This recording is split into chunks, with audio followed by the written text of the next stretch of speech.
Mix in the Dark. Hey, what's up? It's my Yang from Mix in the Dark. Happy New Year to you all. Before I get started, I want to take some time to welcome new listeners to the channel. Mix in the Dark has only been alive for about a year and a half, and so it's still pretty new. I tell true scary stories from our community of scary story listeners. I want to thank old listeners for staying genuine and true to Mix in the Dark. I appreciate you all so much, and I truly hope that 2022 goes well for you. I am starting off the year with a story called My Last Confession.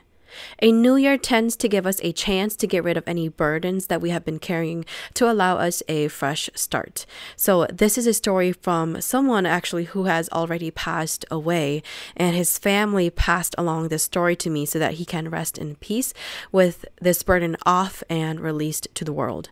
I want to let you know that this story does involve some war gore and may not be suitable for children under the age of 18. I know that we have a lot of younger listeners, so parents, please listen to this episode before allowing your child or children to listen. This story may also trigger past memories for war survivors, so just be warned. Otherwise, enjoy, and again, thank you so much for listening.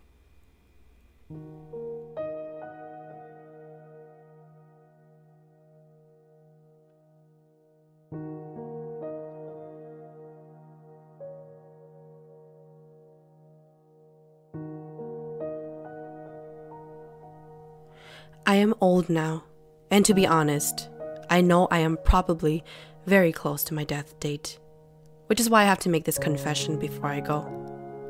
I want to warn you before I begin that this story is not pretty. It is not about ghosts and spirits. It is a true story about war and revenge. This happened in Laos in the late 1960s. I don't quite remember the years, but during this time, the Hmong was having troubles with the Vietnamese people because we were helping the Americans in the Vietnam War. We lived alongside another minority tribal group called the Khmu people. It is important to note for this story that some of them eventually sided with the Vietnamese in the midst of it all. This was conflicting for us Hmong who sided with the Americans during this time. My father was one of the town leaders for the tribes residing in a location that I will not name. His job was to watch the roads and to make sure that people coming in and out were coming and going for peace and not war. He would be the person to warn his town area if there were disturbances that are unsafe for his town. He did his job well and was well liked by many people in that town. The war was getting more intense as the days went by. The Khmu people and the Hmong people had cold shoulders living in similar areas due to the political war happening. My dad still did his work as a town leader, though. Every other day, he would go out to the village and sit at his road post to make sure that everything was okay. He would carry his basket with rice, roots, and water. He would have his gun and knife that he kept in a basket for protection. My day consisted of chopping woods for our fireplace and going to the garden to help my sisters pick corn and vegetables to sell at the market. We would finish our deeds and come home to make dinner and set the table. We would wait for our dad to come home. He would eventually come home and we would have dinner together. This was our daily routine. There was this one day that my dad stayed home because it wasn't his day to go. That day, my grandma wanted to go to the garden. At a time like this, it was especially important to have a weapon, specifically a gun, to ensure your own safety. My grandma and mom carried my dad's gun to the garden with them. Not even an hour later, two Khmu people barged in and told my dad that there is trouble at the road where he watches. My dad reached for his gun. He then realized that he didn't have it. The two Khmu men explained that it was okay because they had a gun, and if anything goes wrong, they will use it to protect him. Trusting the men, he rushed out with nothing but the clothes on him. He told me that he would be home soon and to lock the doors. Hours have passed now, and he still has not returned home. I began to worry. My sisters discussed with me that maybe he just got busy and will come home soon. We waited a few more hours. My grandma and mom came back home. We told them what happened. They both had this very worried look on their faces, but did not want to say anything to us. We kept waiting. By this time, it was close to midnight, and my father still had not come home. I was a young adult at this time, and I did not know what to do since it was dark out, so I decided it was best to wait for morning. The morning sunrise came. I woke up to go check his bedroom. Still, no sign of Dad. I woke up to wash my face and rinse my mouth. I decided that I should go to my dad's post to see if he was there. I brought my dad's gun and knife with me in case something happened. His post is about a 30-minute walk. I got there and checked the areas around that location. I went into the woods on both sides of his post. Still nothing. Disappointed and confused, I walked home. The few hours that he had been missing quickly turned into days. I am now convinced that he is in deep trouble since the Khmu people have taken over his post area and is now playing the town leader of the village. About 2 weeks have passed now with no sign of my dad. Within those 2 weeks, I kept having dreams of my dad. They were very weird, but very short. In all of the dreams, he would come and wake me up and tell me that it was time to run. I would always wake up in a cold sweat. I don't know where my dad is, but I had this strong feeling that he is no longer alive. Every day I would go into different parts of the Hmong village to ask people if they've seen him. I even went across villages to ask. One day, I happened upon this Khmu elder. He stopped me and asked me if I was looking for Vanno. I nodded yes. He explained that 2 Khmu men watching my dad's post has been bragging that they tortured and killed my dad. Even though most of the Khmu people sided with the Vietnamese, which was the opposite of the Hmong, not all of them were against the Hmong.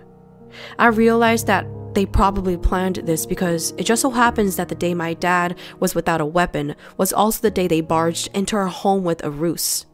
I thanked him and walked toward my dad's post. My blood boiled in anger. I knew what I had to do. I saw the 2 Khmu men at my dad's post. I waved at them and said hello in Laos. I asked the men, "Have you seen a man named Vanno?" They laughed and said boldly, "Yes, we killed him." I fought back tears just hearing them admit their murder with no sympathy. I knew I had to keep my composure.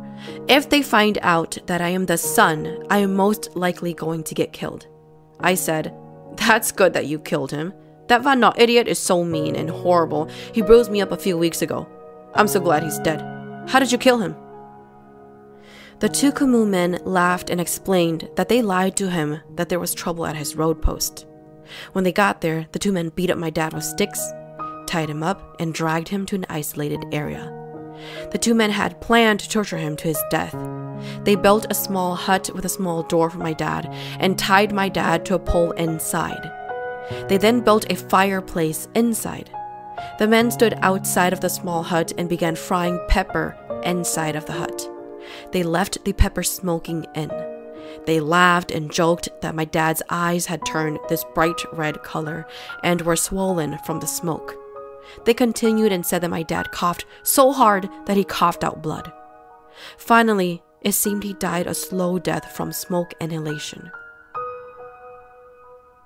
My body boiled from anger again, but like I said, I had to keep my composure. I laughed with them. Tears came from my eyes from anger, but I acted like I laughed so hard it made me sprout tears. "Wow, you really tortured him hard," I said. "Can you show me his body? I want to make sure you got the right guy. I want to spit on his body." The 2 Khmu men laughed and stood up and gladly led the way. I watched their clumsy bodies fall as they tried to walk. They were drunk. The area they took me to probably wasn't too far away, but I felt like it was forever. We got to the edge of town into this grassy forest area. I followed the 2 Khmu men close by as they laughed and hit each other, joking that my dad was going to come and get them. I noticed that one of them had a gun. We came upon this tiny hut. I opened the door to peek inside. The pepper smoke from the inside shot up my nose and made me sneeze and cough. I looked down, and there was my dad tied to the pole. His eyes were swollen shut. Blood oozed out of his nose. His body slouched to the ground. I pushed him, hoping that he would hear me. I checked to see if there was any breathing from his nose. Nothing. I turned back to face the Khmu men. I took out my gun, pointed it toward them, and demanded that they don't make any movements. I moved over to the man who had the gun and took it out of his belt. I made him tie the other man on the tree, and then I tied him up. I took the stick that I saw next to the hut to beat them until they were bruised and bloody. This was probably the same stick they used to beat my dad. Then I took my dad's knife out, and that was when I began to start cutting at their legs and arms. It was like something took me over. I cried and cursed at them. They screamed and begged for their lives while I chopped at their arms and legs. I was finally done. I wanted their bodies to hang in the sun and bleed to death. I went to my dad and cried, telling him that I cannot take him with me because if I do, I will get killed.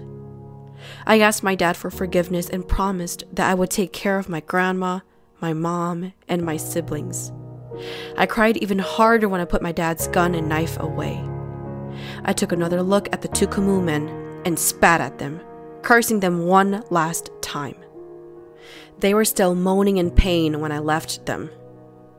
I ran toward a stream close by to wash myself, and then I sprinted home. When I got home, I shouted at my grandma, mom, and sisters that we needed to leave immediately. Knowing the Khmu people, when they find their people dead next to my dad's body, they will come for us. We packed food, a small pot to make rice, a canister for water, and some of our blankets, and then we left.